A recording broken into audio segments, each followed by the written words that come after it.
Hello everyone, my name is Vikram and I am teaching mathematics last 8 years. As we discussed in our previous lecture that what is relation, types of relation, set, subset, superset, power set. Today I am gonna teach you how to attempt question which is related to relation and function. So without wasting a time, let's start. Relation R on a set A is 1, 2, 3, 4, 5 and 14. Is defined as relation R is x comma y 3x minus y is equal to 0. Determine whether the given relation is reflexive, symmetric and transitive. इस question में हमारे लिए जो important है वो दो ही चीजें, value of A and the relation. Okay, सबसे पहले हम क्या करते हैं, सबसे पहले हम इसका जो मेन रिलेशन है उसे नोट डाउन करते हैं. तो 3x minus y is equal to 0. It can be written as 3x is equal to y. Clear? अब आपको इसमें देखना है, देखिए relation R on set A, इसका मतलब क्या होता है? इसका मतलब है कि आपके पास जो नंबर्स हैं वो इसमें से ही आएंगे. लास्ट वीडियो अगर आपने नहीं देखा है तो प्लीज पहले एक बार उस वीडियो को जरूर देखिए ताकि आपको ये इसका मतलब क्लियर हो जाए. मैं फिर भी आपको बता देता हूं, a relation R on set A means A cross A. Clear? A cross A से आपके पास एक पेयर बनेगा, वो पेयर हम यहाँ यूज में लेंगे. पर यहाँ पर मैं उन पेयर्स को डायरेक्ट लिख रहा हूं, पर किस तरह से वो देखिए. देखिए यहाँ पर अगर x इक्वल टू मैं 1 पुट करूं, then y equal to 3, x equal to 2 put करने पर y equal to 6, x equal to 3 put करने पर y equal to 9, x equal to 4 put करने पर 12 and x equal to 5 put करने पर 15. बट आप इसमें देख सकते हो कि आपके पास 14 तक ही नंबर है, तो ये आपके यूज का नहीं है. ये क्लियर हुआ यहां तक? देन नेक्स्ट आपको क्या करना है, अब 3 केस आपने कल वाली क्लास में देखे होंगे, रिफ्लेक्सिव, सिमेट्रिक एंड ट्रांजिटिव. तो यहां से सबसे पहले हम पेयर लेते हैं. कौन कौन से? तो रिलेशन R आपके पास बना 1 3, देन 2 6, देन 3 9 एंड देन 4 12. ये आपके पास रिलेशन है. अब ये आपने जो किया है ये आप चाहे तो रफ वर्क में कर सकते हैं, आप चाहे तो यहां कर सकते हैं. बट ये रिलेशन जो है ये हमें इस फॉर्मेट में दिया था, हमने इस फॉर्मेट से ये रिलेशन फाइंड आउट किया है. अब आपको इसमें बताना है कि रिफ्लेक्सिव है, सिमेट्रिक है, ट्रांजिटिव है. एक बार मैं आपको बता देता हूं रिफ्लेक्सिव, सिमेट्रिक एंड ट्रांजिटिव क्या होता है. रिफ्लेक्सिव के केस में हमने देखा था A बिलोंग्स टू A क्या होना चाहिए, R. सिमेट्रिक के केस में हमने देखा था A, B बिलोंग्स टू अगर R है तो B, A बिलोंग्स टू भी R होना चाहिए. और थर्ड वाले केस के अंदर ट्रांजिटिव केस में देखा था A, B belongs to R है and B, C belongs to R है, तो A, C बिलोंग्स टू भी R होना चाहिए. अगर ये कंडीशन फुलफिल करता है तो वो रिफ्लेक्सिव है, सिमेट्रिक और ट्रांजिटिव है, अदरवाइज नहीं होगा. तो देखिए हम सबसे पहले इस क्वेश्चन का फर्स्ट पार्ट लेते हैं, reflexive.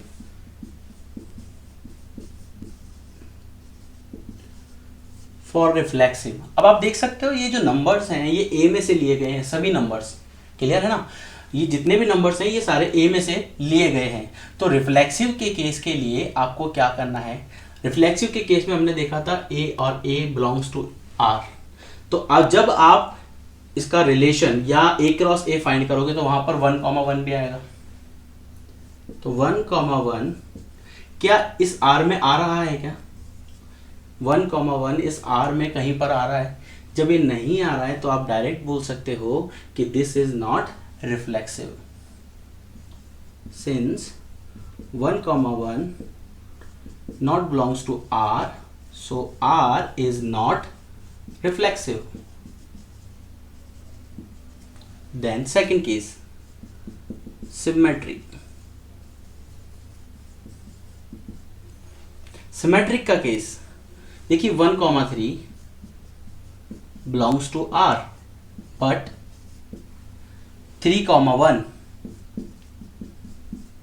Not belongs to R। Clear? आपको देख सकते हो इसमें 3,1 कहीं पर भी नहीं है। जब नॉट बिलोंग्स टू आ रहा है तो आप कह सकते हो कि ये फंक्शन जो है ये सिमेट्रिक भी नहीं है। आप ये लाइन डायरेक्ट लिख लीजिएगा कि so R is not symmetry. And the third case is transitive. Transitive case देखिए 1,3 belongs to R and 3,9 belongs to R but 1,9 not belongs to R, so the given relation is not transitive.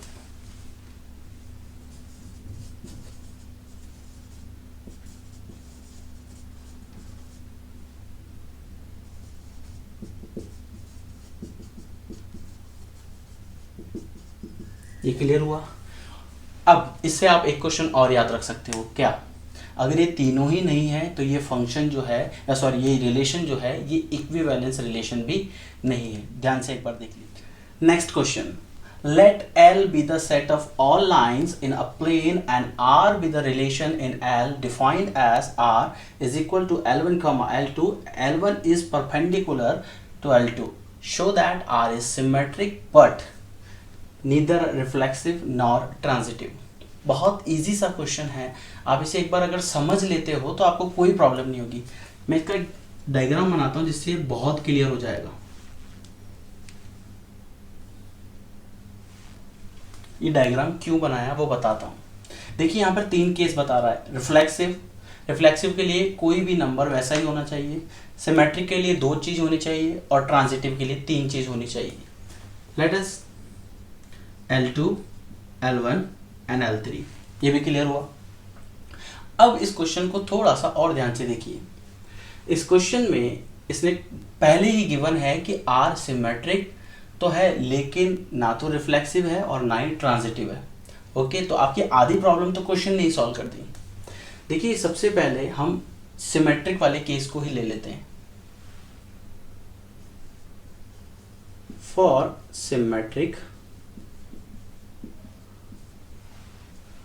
Symmetric का case क्या है? A, B belongs to R, so B, A belongs to R। ये clear है?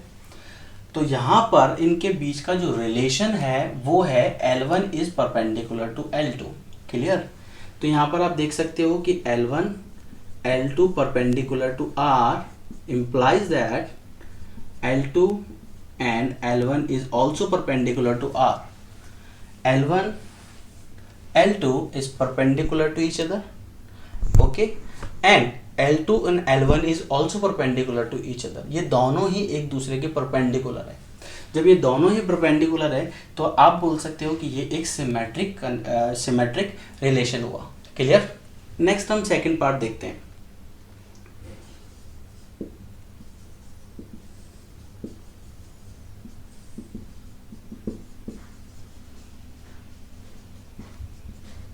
Next second case है reflexive.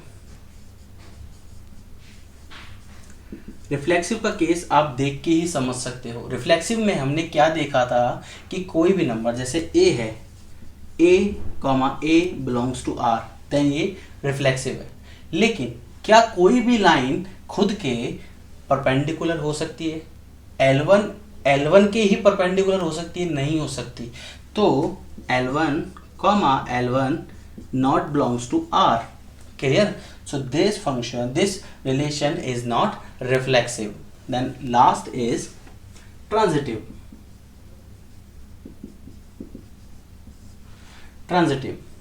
अब transitive के लिए हमारे पास 3 लाइंस होनी चाहिए, तो हमने एक लाइन और L3 को इसमें ऐड किया। तो देखिए L1, L2 belongs to R, ये समझ में आया। ये L1, L2 belongs to R, it means L1 line first line 2 से परपेंडिकुलर है। क्लियर? ये लाइन 2 के परपेंडिकुलर है। क्लियर? और L2 and L2 perpendicular to L3। L2 perpendicular है L3 के, ये क्लियर है। लेकिन आप देख सकते हो L1 और L3 लाइन ये दोनों परपेंडिकुलर नहीं है एक दूसरे के, so the given function is not transitive.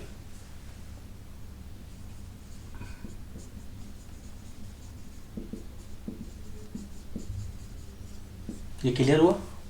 आप देख सकते हो, क्वेश्चन समझते हैं। सबसे पहले L1 परपेंडिकुलर है L2 के, ये लाइन खुद के साथ परपेंडिकुलर नहीं हो सकती। सेकंड केस क्या था? तो नहीं हो सकती, इसका मतलब है कि रिफ्लेक्सिव तो नहीं होगा। सेकंड केस L1 L2 के परपेंडिकुलर हो सकती है, ये लाइन है, ये इस लाइन के परपेंडिकुलर हो सकती है, ये लाइन इस लाइन के परपेंडिकुलर हो सकती है। परपेंडिकुलर मतलब 90 डिग्री, क्लियर? ये दोनों एक दूसरे के परपेंडिकुलर हो सकती है। तो सिमेट्री का केस तो वैसे ही प्रूव हो गया। अब लास्ट बच रहा है हमारे पास थर्ड केस ट्रांजिटिव का। ट्रांजिटिव के केस में हमारे को 3 लाइन की जरूरत होती है, तो हमने एक लाइन और ड्रॉ कर ली, ठीक है। अब आप देख सकते हो ये इसके परपेंडिकुलर है, ये इसके परपेंडिकुलर है, क्लियर? यहाँ पर ये जो लाइन है ये इसके परपेंडिकुलर है, लेकिन ये दोनों लाइन जो है ये आपस में परपेंडिकुलर नहीं है। अगर मान लीजिए मैं इसको हटा देता हूँ यहाँ से, क्या आपको दिख रहा है परपेंडिकुलर है, पैरेलल है? पैरेलल लाइन से, तो इसका मतलब ये हुआ कि ये ट्रांजिटिव का केस भी नहीं होगा। ये क्लियर है? ये क्वेश्चन बहुत इंपॉर्टेंट है, एग्जाम में बहुत बार पूछा गया है। Another example, show that relation R on R, ये R रिप्रेजेंट कर रहा है रियल नंबर को, डिफाइंड एज R, ये R रिप्रेजेंट कर रहा है रिलेशन को, A कॉमा B, A इसमें रिलेशन क्या है? A is less than equal to B is reflexive transitive but not symmetry.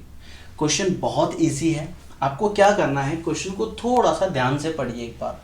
Question में देखिए बता रहा है कि रिफ्लेक्सिव और ट्रांजिटिव तो ऑलरेडी है, आपको तो ये बताना है कि नॉट सिमेट्रिक है। तीनों केस बताने हैं वैसे तो, बट फिर भी आपको दो तो कंफर्म करना ही है कि रिफ्लेक्सिव भी है और ट्रांजिटिव भी है। आपको क्या प्रूव करना है? एक तरह से कि सिमेट्रिक नहीं है। तो बहुत सिंपल सा है, हम इसे लिख सकते हैं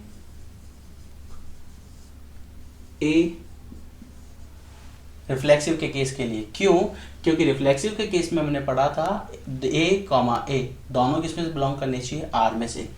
A less than equal to A for all A belongs to R। अब यहां पर ये जो सिंबल है ये सिंबल है फॉर ऑल का, और ये जो R है ये R रिप्रेजेंट कर रहा है रियल नंबर को।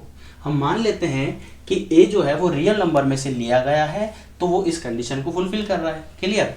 सो A comma A belongs to R, A comma A belongs to R, so R is reflexive. Relation is reflexive. Now for transitive,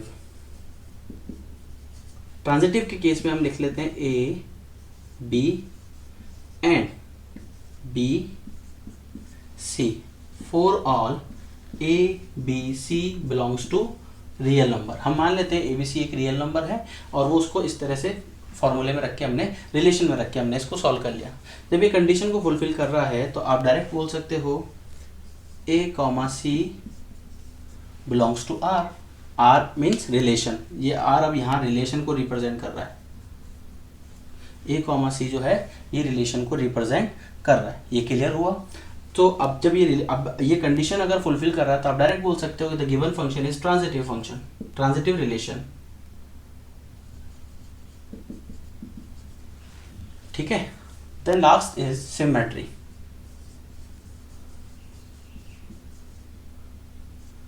symmetric के लिए ये बहुत इजी हो जाता है। कैसे? हम मान लेते हैं A बराबर 1 एंड B बराबर 2। कंडीशन क्या होती है सिमेट्री की? A comma B belongs to R, then B comma A is also belongs to R। अब यहाँ आप देख सकते हो A की जगह मैंने 1 पुट किया और B की जगह मैंने 2 पुट किया। इन दोनों को मैं यहाँ पर पुट कर रहा हूँ, तो 1 सेटिस्फाई कर रहा है, बट ये सेटिस्फाई नहीं कर रहा। तो आप यहाँ क्या बोल सकते हो? अब ये 1 और 2 जो है हमने किस में से लिए? रियल नंबर में से। क्लियर हुआ?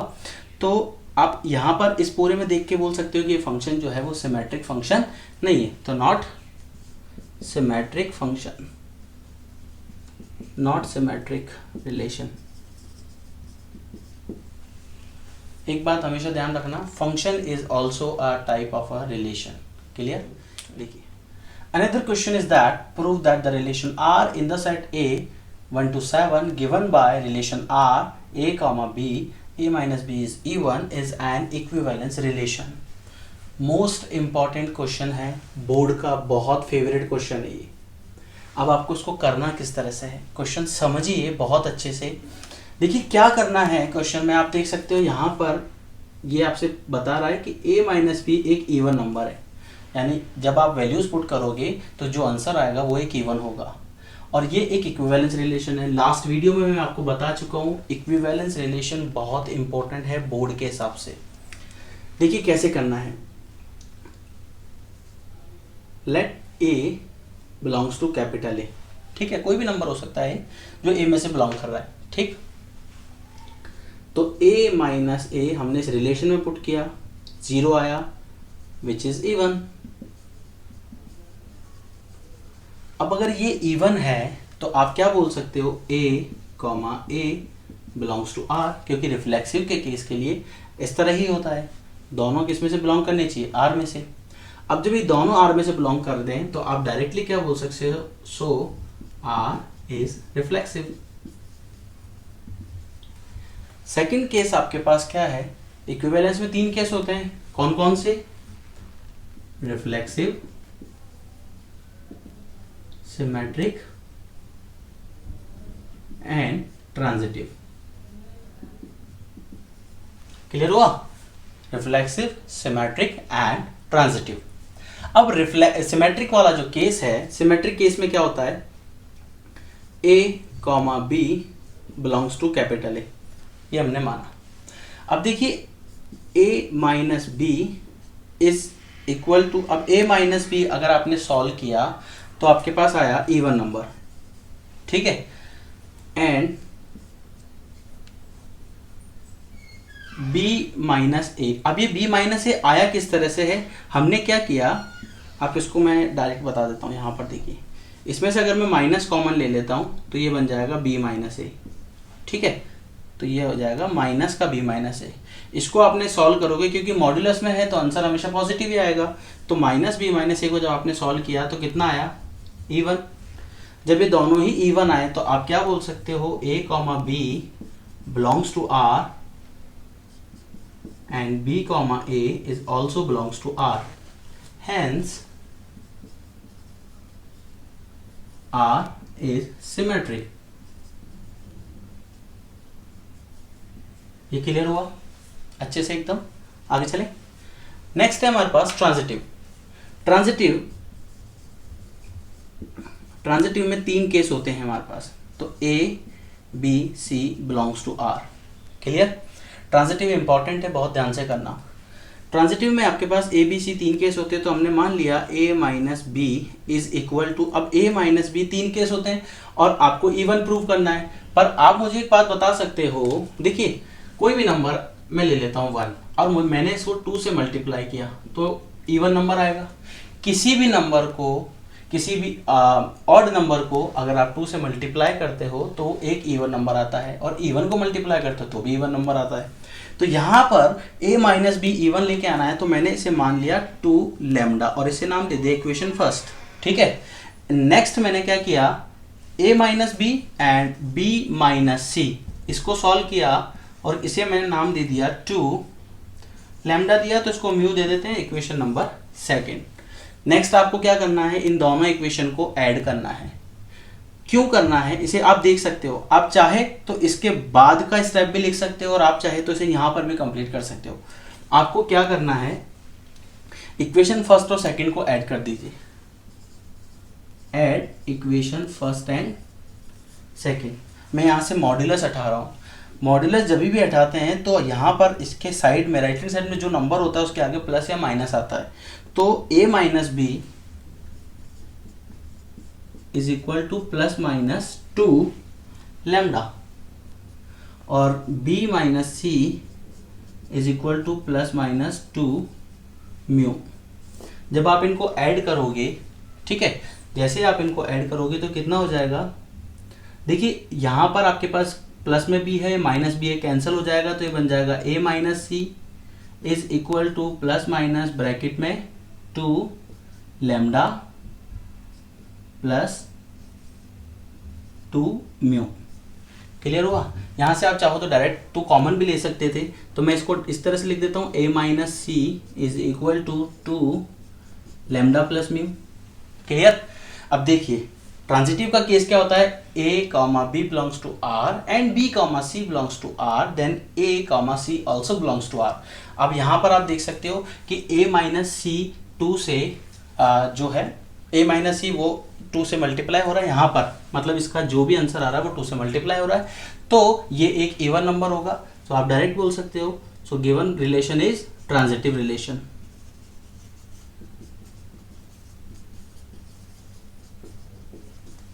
क्लियर? इंपॉर्टेंट क्वेश्चन है बहुत, और बोर्ड का सबसे favourite question. Another question, show that relation R on the side z, ये z रिप्रेजेंट कर रहा है इंटीजर्स को। इंटीजर्स पॉजिटिव भी होते हैं, नेगेटिव भी होते हैं। Given by R relation 2 divides a minus B is an equivalence relation. Equivalence relation को बहुत ध्यान से पढ़ना, इंपॉर्टेंट है एग्जाम के पॉइंट ऑफ व्यू से। अब क्वेश्चन बहुत इजी है, आपको कुछ नहीं करना, बहुत बेसिक से 3 स्टेप जो होते हैं वही आपको हर बार फॉलो करने होते हैं। तो यहाँ पर इक्विवेलेंस के लिए 3 केस होना जरूरी है। कौन कौन सा? पहला है आपका reflexive, symmetry and transitive. Clear? Reflexive case क्या कहता है, a comma a belongs to r, symmetry a comma b belongs to r, then b comma a also belongs to r, and transitive a comma b belongs to r and b comma c belongs to r, then a comma c belongs to r। Clear? ये 3 case हमारे को हमेशा ध्यान रखने equivalence के case के लिए। इस चैप्टर में अगर आप इक्विवेलेंस पे फोकस करो तो भी आपको पूरे मार्क्स मिल सकते हैं, क्योंकि यहाँ पर मैक्सिमम क्वेश्चन इक्विवेलेंस से ही आते हैं। अब show that the relation R on the set z, तो हम मान लेते हैं a ले लेते हैं, ठीक है। a किस में से बिलोंग कर रहा है, a z में से बिलोंग कर रहा है। z क्या है, z एक इंटीजर है, z क्या है, इंटीजर। ये क्लियर हुआ? अब देखिए, अब यहां पर a बिलोंग्स टू z है और कंडीशन क्या है कि 2 डिवाइड्स a माइनस b, तो आप इसे किस तरह से लिख सकते हो, a minus a is equal to 0 which is divisible by 2।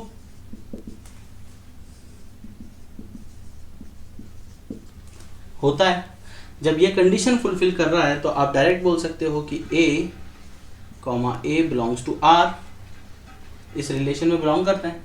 और इस रिलेशन में अगर बिलोंग करते हैं तो आप और भी एक बात बोल सकते हो क्या, कि ये फंक्शन जो, ये रिलेशन जो है वो किस चीज का है, ये रिलेशन एक रिफ्लेक्सिव रिलेशन है।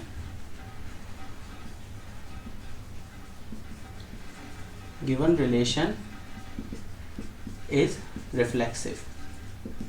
सेकंड केस है हमारे पास सिमेट्री का।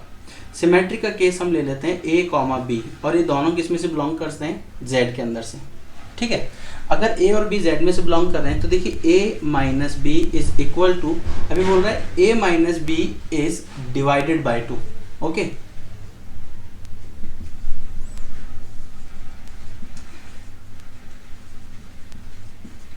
ठीक है, तो b माइनस ए जो होगा वो भी b इससे डिवाइड होगा 2 से।